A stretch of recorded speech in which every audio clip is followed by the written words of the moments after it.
Hello, YouTube, and this is Coffee with Jake Whitmer. I'm going to rip off Scott Adams and do the coffee with for the title of this particular video. You're going to have coffee with me while I rejuvenate my neurons and point them all in the right direction so that I can explain the concept of optimized libertarian activism with all of you. And here's the concept. Libertarians need to conduct polling of existing political networks. And libertarians can't afford to conduct polling of existing political networks. There's a political polling company started by Ken Mollman, a libertarian from Kentucky, and it's very inexpensive in comparison to other polling companies, and it's incredibly effective. It's predicted the Kentucky elections at the state and local level incredibly accuracy to within 1 or 2 percentage points for several races. And their methodology is open to anyone who purchases polling from them. They'll do a great job.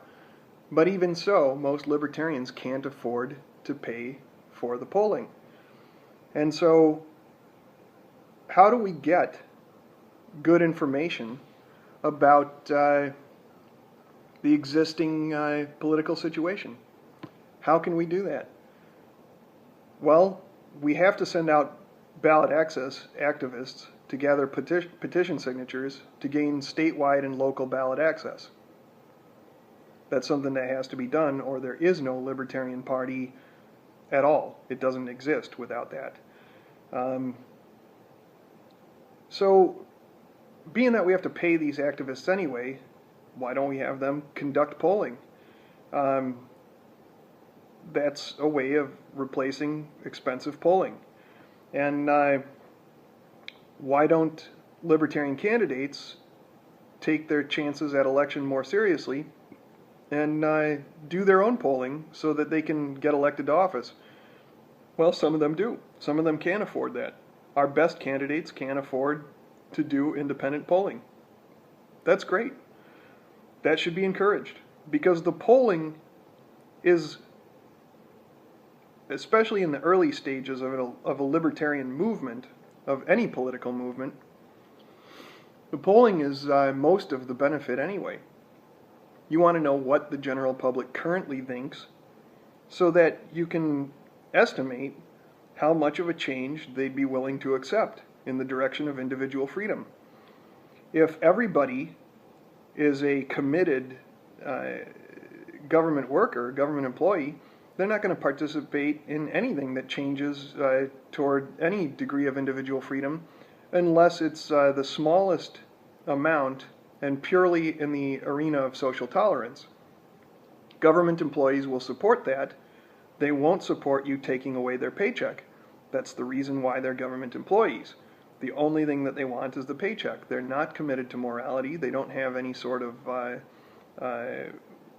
moral prohibition on taking tax money, and they don't want to minimize taxation either.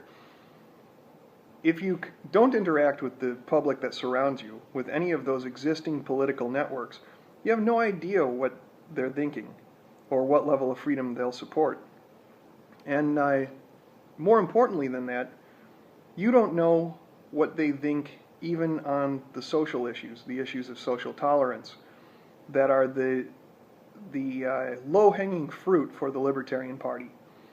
I've said in the past that libertarians should not campaign on economics other than perhaps jobs, just in the most general sense, and that's not campaigning on proper economics as Donald Trump has recently shown.